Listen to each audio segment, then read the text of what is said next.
So guys if you are a prop firm trader तो ये video सिर्फ आपके लिए है, बिकॉज इस वीडियो में हम बात करेंगे हिडन रूल्स के बारे में जो प्रॉप फर्म यूज करते हैं, जिससे कि 99% ट्रेडर्स कभी पे आउट तक पहुंच ही नहीं पाते। तो इस वीडियो में मैं इन जनरल बात करने वाला हूं जो मोस्ट कॉमन रूल्स हैं या मोस्ट कॉमन हिडन रूल्स हैं जो प्रॉप फर्म अपने वेबसाइट्स पे नहीं लिखते बट उनके कॉन्ट्रैक्ट में लिखा रहता है। तो वो मैं बताऊंगा और ये भी बताऊंगा कि आप कोई और प्रॉप फर्म भी बाय करने का प्लान कर रहे हो तो उसके हिडन रूल्स आपको कहाँ मिलेंगे, एंड बाय चांस आपसे कोई रूल ब्रीच भी होता है तो आपको उससे कैसे टैकल करना है। बिकॉज अगर आप कोई रूल ब्रीच करते हैं तो ये तो श्योर है कि आपको अकाउंट नहीं मिलेगा, बट कभी कभी ये भी चांस होता है कि आपने इतनी बड़ी कोई मिस्टेक नहीं करी है, तो वहां पे आप अकाउंट ले सकते हो, पर उसके लिए आपको एक राइट वे पता होना चाहिए कि वो कैसे करना है। तो ये वीडियो में मैं वो सब कवर करने वाला हूँ। तो सबसे पहले हम बात करेंगे हिडन रूल्स के बारे में या जो शेडी चीजें करते हैं प्रॉप फर्म्स। सो गाइस पहली चीज तो यहाँ पे यही आती है कि प्रॉप फर्म ये चीजें करती क्यों है। सो देखो, we don't have any regulations on prop firm, तो प्रॉप फर्म जो मर्जी वो कर सकती है, उस पर कोई रेगुलेशन नहीं बैठी है। For example Indian stock market पे तो सेबी बैठी है, तो सेबी सब कुछ मॉनिटर करती है, सारी फेयर प्रैक्टिसेस हो रही हैं वो मॉनिटर करती है, बट प्रॉप फर्म में ऐसा नहीं है। देयर इज नो रेगुलेशंस, तो हर प्रॉप फर्म अपने अपने तरीके से काम करती है एंड वो अपने अपने तरीके से पैसा कमाती है। तो यहाँ पे एज अ ट्रेडर हमारी ये रिस्पॉन्सिबिलिटी बनती है कि हम एक अच्छी प्रॉप फर्म सेलेक्ट करें, ताकि अगर हम वहाँ पे पैसे देके हम पे आउट तक पहुंच भी रहे तो वो हमें पे आउट सच में मिले। ऐसा ना हो कि हमारा पे आउट रिजेक्ट हो जाए। तो सबसे पहला जो मोस्ट कॉमन रिजेक्शन का रीजन होता है वो होता है केवाईसी रिजेक्शन। जो सबसे शेडी चीज प्रॉप फर्म करती है कि जब आप पे आउट के लिए अप्लाई करते हो तो वहां पे जाके आपकी केवाईसी रिजेक्ट हो जाती है। तो ये तो सबसे गलत बात है। जब आप अकाउंट बना रहे हो, जब आप वन फेज चैलेंज बाय कर रहे हो, तब भी आपकी एक केवाईसी होती है, वहां पे वो केवाईसी फेल करो ना। वो पे आउट के पास करते हैं ताकि आप पे आउट ना ले पाए। तो वो सबसे गलत चीज जो मुझे लगती है, तो उसके लिए भी एक कोई सॉल्यूशंस होते हैं।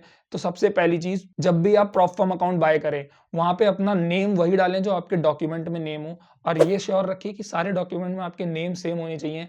एंड जो आपका आधार कार्ड है वो पीवीसी वाला होना चाहिए, बिकॉज जो लैमिनेशन वाले आधार कार्ड होते हैं ना वो रिजेक्ट हो जाते हैं, क्योंकि जो जो प्रॉप फर्म होती है वो थर्ड पार्टी केवाईसी करती है। तो जो अलग अलग कंपनीज हैं वो ऑटोमेटिक केवाईसी करती हैं, तो वो जो लैमिनेशन वाले कार्ड होते हैं ना वो उनको रिजेक्ट कर देती है। तो यू नीड पीवीसी कार्ड, तो वो आप ऑर्डर कर सकते हो आधार कार्ड की वेबसाइट्स पे जाके। 50 रुपीज में आता है, वो आपके घर पे डिलीवर हो जाएगा, तो वो आप जरूर करवा लेना। और जो नेम है वो अकाउंट बाय करते वक्त सेम रखना, वरना आपकी केवाईसी रिजेक्ट होने के 99% चांसेस हैं। और जब भी आप केवाईसी करो तो एक शांत माहौल में करना, कोई हल्ला हल्ला नहीं होना चाहिए आसपास। तो सबसे बड़ी चीज तो ये है। दूसरी चीज, केवाईसी स्कैम से बचने के लिए प्लीज एक ऐसी प्रॉप फर्म लेना जो अच्छी प्रॉप फर्म हो। तो अच्छी प्रॉप फर्म कैसे ढूंढते हैं वो मैंने प्रॉप फर्म वाली वीडियो में बता रखा है, तो वो वीडियो जरूर देखना। सो देखो, केवाईसी वाला मैंने आपको बता दिया। अब बात करते हैं जो बेसिक जो रूल्स होते हैं जिसकी वजह से अपना अकाउंट ब्रीच हो जाता है। वो होता है मस्त डीडी और एमडी। डीडी क्या होता है? डेली ड्रॉडाउन, एंड एमडी होता है मैक्सिमम ड्रॉडाउन। तो जो हमारी डेली ड्रॉडाउन लिमिट होती है वो हमसे एक्सीड हो जाती है। तो उसके लिए सिंपल है, रिस्क कम लेना है अपने को, और डेली ड्रॉडाउन की जो लिमिट है उससे $50-100 ऊपर ही रुक जाना है। उससे ज्यादा ड्रॉडाउन मत करो, एकदम लाइन पे मत आओ। बिकॉज अगर आपका ड्रॉडाउन $200 है और आपने $199 कर रखा है, तो हो सकता है कि वो प्रॉप फर्म आपको रिजेक्ट कर दे ये बोल के, क्योंकि जो चीजें होती है ना वो प्रॉप फर्म के हाथ में है, तो आपका $200 का लॉस दिखा सकती है। तो $10-20 या $50 ऊपर तक में ही रुक जाओ, उससे ज्यादा ड्रॉडाउन मत करो। वेट करो, अगले दिन जब डेली ड्रॉडाउन की लिमिट नहीं आ जाएगी तब तुम ड्रॉडाउन कर सकते हो। ड्रॉडाउन करना ही है यार, प्रॉफिट करो, बट हाँ ये चीज ध्यान रखना। और मैक्सिमम ड्रॉडाउन से भी बच के रहना, उससे भी थोड़ा पहले रुक जाना, समझ जाना और सेफ ट्रेड लेना, रिस्क कम कर लेना। ठीक है, तो रिस्क रिवॉर्ड रेशियो मेंटेन करके चलोगे तो ड्रॉडाउन से बच जाओगे। ये तो एकदम बेसिक रूल हो गया जो मतलब फेयर है, इट्स नॉट अनफेयर। अब हम बात करेंगे अनफेयर के बारे में। सो गाइस, जो सबसे बुरी चीज मुझे लगती है वो ओवर लेवरेज होता है। क्योंकि प्रॉप फर्म जब तुम अकाउंट बाय करने जाओगे तब तो तुम्हें 1:100 का लेवरेज मिल जाएगा, बट जब आप तुम उसके हिडन रूल्स में जाके देखोगे तो वहां पे लिखा होगा कि इससे ज्यादा आप अगर लेवरेज लेते हो तो अकाउंट ब्रीच हो जाता है। तो वो तो फिर एकदम बेकारी चीज है ना, तुमने लेवरेज दिया ही क्यों है अगर तुम उसको यूज नहीं करने दे रहे हो। ठीक है, या तो यूज मत करने दो, या तो हमारे हाथ में वो कंट्रोल रखो जहाँ पे हम अपना लेवरेज कंट्रोल कर सकते हैं। हम ऐसा नहीं कर सकते। हम लॉट साइज इंक्रीज करेंगे, वहां पे हमें खुद देखना पड़ेगा कि कितना ज्यादा लेवरेज जा रहा है, उस हिसाब से हमें ट्रेड लेना पड़ेगा। अगर आपने ओवर लेवरेज किया तो अकाउंट ब्रीच हो जाएगा। तो इसका जो ओवर लिमिट होती है, क्योंकि जब आप प्रॉप फर्म बाय करोगे वहां पे तो क्लियर क्लियर लिखा होगा 1:100 का लेवरेज है या 1:2 का लेवरेज है, बट आप जब FAQs में जाओगे या उसके टर्म एंड कंडीशंस में जाओगे, वहां पर आपको दिखेगा कि कितनी लिमिट है लेवरेज की, तो वो ओवर लेवरेज से बचना होता है।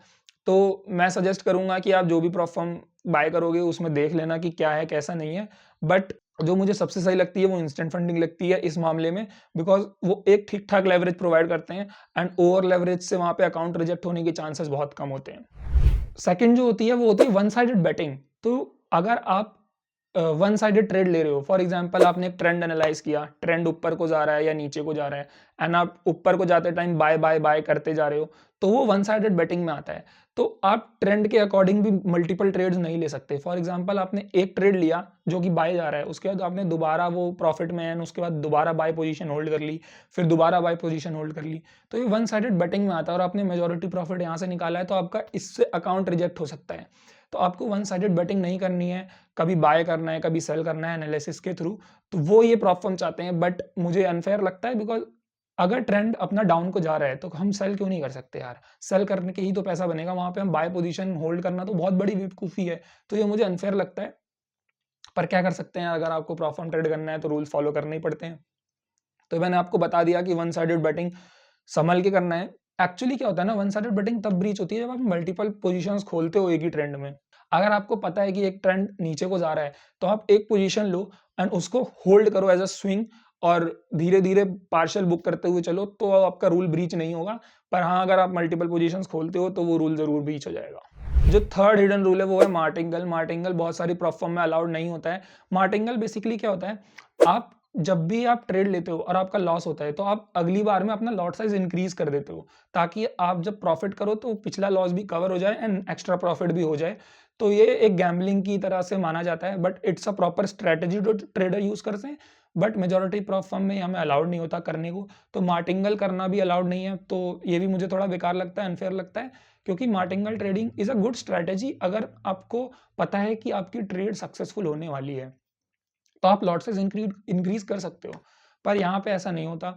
तो इससे बचने के लिए क्या है, जो आपने ट्रेड लिया है, फॉर एग्जांपल आपने 0.5 से ट्रेड लिया है एंड उसके बाद आप लॉस कर देते हो, और उसके बाद जब आप नया ट्रेड लेते हो तो वहां पे आप 0.1 उससे ज्यादा का ट्रेड लेते हो, 1 लॉट लेते हो, 2 लॉट लेते हो, तो वहां पे रूल्स ब्रीच हो जाएंगे। तो वहां पे आपको क्या करना है, अपने लॉट साइज को स्टैग्नेंट रखना है, क्योंकि आपने प्रीवियस ट्रेड में लॉस किया है, तो उसको रिकवर करने के चक्कर में वो मार्टिंगल के अंदर आ जाएगा। अगर आपने लॉट साइज इंक्रीज किया तो एक पर्टिकुलर लॉट साइज के अकॉर्डिंग ही चलो, ज्यादा छेड़छाड़ मत करो लॉट साइज से, तो आप इस रूल से बच जाओगे।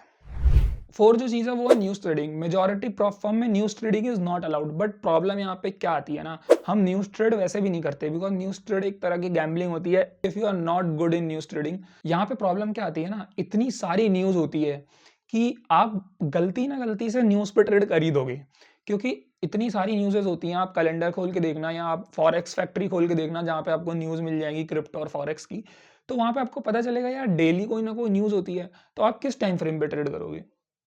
और जो मेजॉरिटी जो प्रॉप फर्म होती है उनका टाइमिंग ऐसा होता है कि न्यूज़ से 6 मिनट से पहले, 6 मिनट के बाद में अगर आपने ट्रेड होल्ड किया है या ट्रेड ओपन किया है या टीपी हिट हुआ है या एसएल हिट हुआ है, तो वो न्यूज़ ट्रेडिंग के अंदर आता है। तो ये रूल आप ब्रीच कर ही दोगे गलती ना गलती से। इससे बचने का सबसे बढ़िया तरीका है, जब आप प्रॉप फर्म बाय करो, तो वहां पे मेजॉरिटी प्रॉप फर्म्स में होता है, जैसे कि इंस्टेंट फंडिंग में होता है, आप एक एड ऑन बाय कर सकते हो न्यूज ट्रेडिंग का। उसमें क्या होता है, न्यूज ट्रेडिंग अलाउड हो जाती है। तो उसको आप इसलिए बाय नहीं करोगे कि आपको न्यूज ट्रेडिंग करनी है, आप उसको इसलिए बाय करोगे कि गलती से आपकी न्यूज ट्रेडिंग का रूल ब्रीच होता है, तो वो रूल ब्रीच के अंदर नहीं आएगा, जस्ट बिकॉज आपने वो एड ऑन बाय करा है। ठीक है, तो अगर आप न्यूज ट्रेडिंग में अच्छे हो तो अब तो वो बाय करोगे ही करोगे, नहीं तो मैं फिर भी सजेस्ट करूंगा कि उसको बाय कर लेना, वरना इतनी सारी न्यूज होती है, कंफ्यूज हो जाओगे कि कब ट्रेड करना है कब नहीं करना है। तो वो आप पे एड ऑन रहेगा, तो आप अपने हिसाब से चल सकते हो, न्यूज ट्रेडिंग का रूल ब्रीच नहीं होगा। जो नेक्स्ट रूल आता है वो होता है HFT, हाई फ्रिक्वेंसी ट्रेड्स। इसमें क्या होता है, आप एक ही घंटे के अंदर या फॉर एग्जांपल एक पर्टिकुलर टाइम फ्रेम के अंदर बहुत सारे ट्रेड ओपन करते हो और बहुत सारे ट्रेड क्लोज करते हो, तो वो अपना हाई फ्रिक्वेंसी ट्रेड के अंदर आता है। इससे क्या होता है, बेसिकली आप क्या करते हो, एक स्कैल्पिंग समझ लो, बट बहुत जल्दी जल्दी स्कैल्प करते हो। फॉर एग्जांपल आपने एक ट्रेड ओपन करा, फिर आपका पर्टिकुलर थोड़ा सा प्रॉफिट हुआ, आपने ट्रेड क्लोज कर दिया, देन आपने अगेन पकड़ लिया ट्रेड, ओपन कर लिया, देन क्लोज कर दिया। तो ये हाई फ्रिक्वेंसी ट्रेडिंग के अंदर आता है, ये भी मेजॉरिटी प्रॉप फर्म में अलाउड नहीं होता। तो आपको फॉर एग्जांपल एक ट्रेड लिया है तो आप उसको होल्ड करो, अगर आपको लगता है कि ये ट्रेंड अच्छा जा रहा है। अगर आपने वो क्लोज किया है तो आप ज़्यादा ट्रेड मत ओपन करो एक ही घंटे के अंदर अंदर, आपको वेट करके चलना है। तो उसके लिए तो सिंपल है यार, स्ट्रैटेजी बनाओ अच्छे से, मल्टीपल ट्रेड लोगे तो ये रूल ब्रीच हो ही जाएगा। जो नेक्स्ट होता है वो होता है यार आईपी रूल। आईपी रूल में क्या होता है, मोस्टली प्रॉप फर्म ये अलाउ नहीं करती कि सेम आईपी पे मल्टीपल अकाउंट्स मल्टीपल केवाईसी से चल रहे हो। फॉर एग्जांपल सेम आप एक ही घर में हो, आपका एक अकाउंट है और सेम कंपनी में आपके भाई का भी अकाउंट है, तो आपने दोनों से अलग अलग केवाईसी कर रखी है, तो ये इससे रूल ब्रीच हो जाएगा, दोनों का अकाउंट सस्पेंड हो सकता है क्योंकि सेम आईपी है। तो या तो आप वाईफाई नेटवर्क चेंज करो या मोबाइल नेटवर्क चेंज करो, बिकॉज सेम वाईफाई पर रहोगे तो सेम आईपी रहेगी, तो उससे आईपी का रूल ब्रीच हो जाएगा। इससे बचने का तो सेम तरीका है यार, नेटवर्क चेंज करो, और इससे आप कुछ कर नहीं सकते। और आईपी रूल में ये भी आता है कि फॉर एग्जांपल आपने कोई पर्टिकुलर अकाउंट यहाँ से एक्सेस, इंडिया से एक्सेस किया, फिर आपने कहीं और से एक्सेस कर लिया, नाइजीरिया से कर लिया, अमेरिका से कर लिया, तो ये भी आईपी रूल में ब्रीच हो जाता है। तो इससे भी बचने का यही तरीका है कि एक पर्टिकुलर नेटवर्क पे ही स्टिक रहो और एक ही आईपी से ट्रेड करते रहो।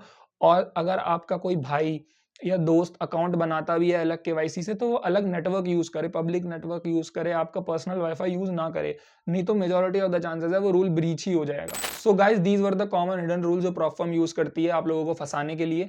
अब मैं आपको बताता हूं कि आप कोई भी प्रॉप फर्म बाय करने जा रहे हो तो आपको क्या करना है। सबसे पहले देखो, जब भी आप कोई भी प्रॉप फर्म बाय करने का प्लान कर रहे हो ना, सबसे पहले उसके एफएक्यू में जाओ। पहले तो रूल्स पढ़ लो, बेसिक आपको समझ में आ जाएगा, बट आपको हिडन रूल्स ढूंढने हैं। तो हिडन रूल्स के लिए सबसे पहले आप एफएक्यू में जाओ और वहां पे देखो फ्रीक्वेंटली आस्क्ड क्वेश्चंस में कि क्या क्या लिखा हुआ है। वहां पे आपको अच्छे से डिटेल्ड में उसका आंसर मिल जाएगा। अगर आपको फिर भी कंफ्यूजन होती है तो उसके टर्म एंड कंडीशंस में जाओ, वहां पे पढ़ो, वहां पे भी आपको मिल जाएगा। अगर आपको तब भी कंफ्यूजन होती है तो उसके डिस्कॉर्ड पे जाओ, डिस्कॉर्ड में वहां पे चैनल्स में पूछो लोगों से, या वो खुद मॉडरेटर्स वहां पे बताएंगे आपको, क्योंकि वहां पे आपको मोर क्लियर आंसर मिलेंगे। एंड उसके बाद अगर आप सही से ट्रेड करोगे ना, तो मेजॉरिटी ऑफ द चांसेस हैं कि आपका रूल ब्रीच नहीं होगा। मगर आपको रूल्स के बारे में क्लैरिटी होना बहुत इंपॉर्टेंट है। सो रूल्स की क्लैरिटी के लिए आपको डिस्कॉर्ड पे बात करनी पड़ेगी उनके मॉडरेटर से, वही आपको बता पाएंगे कि क्लियरली कि क्या रूल्स हैं, क्या कंडीशंस हैं। एंड आपका कोई भी डाउट होता है तो आप डिस्कॉर्ड पे जाके पूछ सकते हो उन लोगों से।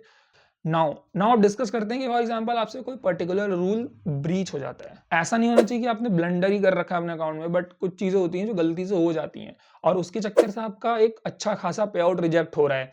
तो वहां पे आप क्या कर सकते हो, बहुत सारी कम्युनिटीज हैं जहां पे आप जा सकते हो, उनको रीच आउट कर सकते हो, वो आपकी हेल्प करेंगे पे आउट दिलाने में, जस्ट बिकॉज उनके पास बहुत सारी रीच होती है। तो प्रॉप फर्म वहां पे ये एनालाइज करते हैं कि अगर हमने इसका पे आउट रिजेक्ट किया फॉर अ सिली रीजन, तो उनकी प्रॉप फर्म की इमेज पे एक नेगेटिव इंपैक्ट पड़ सकता है, बिकॉज इस पेज के पास रीच बहुत है। तो प्रॉप फर्म मैच है, ट्रस्ट पायलट है, और भी बहुत सारे पेजेस हैं, आपको मिल जाएगा। जब आप कम्युनिटी में जाओगे ना, इस कम्युनिटी में घुसोगे, डिस्कॉर्ड सर्वर्स में जाओगे, लोगों से पूछोगे, आपको मिल जाएंगे ऐसे लोग जो आपकी हेल्प करेंगे पे आउट दिलाने में। उनको आप रीच आउट करोगे, उनको सारा सिनेरियो बताओगे तो वो आपकी हेल्प कर सकते हैं। बट ट्राई करना कि रूल्स ब्रीच ना हो, क्योंकि ये मैंने आपको एकदम लास्ट सिनेरियो बताया है, क्योंकि इस पे बहुत ज़्यादा रिलाय मत करना, क्योंकि मेजॉरिटी ऑफ द चांसेस में हमारी ही गलती होती है, क्योंकि उन्होंने हिडन रूल्स में अच्छे से क्लियर करके लिखा होता है एफएक्यू सेक्शन में या डिस्कॉर्ड वगैरह पे। तो वो रूल ब्रीच होंगे तो वो कैसे ही दिलाएंगे। बट हाँ, सिली रीजंस की वजह से या कुछ छोटा सा माइनर सा इशू है उसकी वजह से कुछ होता है, या जैसे केवाईसी रिजेक्ट हो रही है तो आपका हक है केवाईसी लेने का, उन सब चीजों की वजह से हो रहा है तो वो लोग करवा सकते हैं।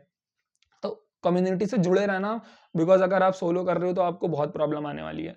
ठीक है, तो these were some hidden rules, and कैसे टैकल करना है ये भी मैंने आपको बता दिया, कैसे हिडन रूल्स को फाइंड करना है ये भी मैंने आपको बता दिया। तो इस वीडियो में इतना ही। अगर आपको प्रॉप फर्म के बारे में जानना है तो ये वीडियो देख सकते हो, ऊपर आ रही होगी आई बटन में। बहुत बेसिक वीडियो है, बिगिनर फ्रेंडली है, तो अगर आपको देखना है तो देख सकते हो। अगर आपको पता है सारी चीजें तो कोई जरूरत नहीं है उसकी। चैनल को सब्सक्राइब कर लेना, लाइक कर देना, और मिलते हैं नेक्स्ट वीडियो में। अगर कुछ चाहिए डिटेल वीडियो तो कमेंट डाउन, बना दूंगा मैं। ठीक है, बाय।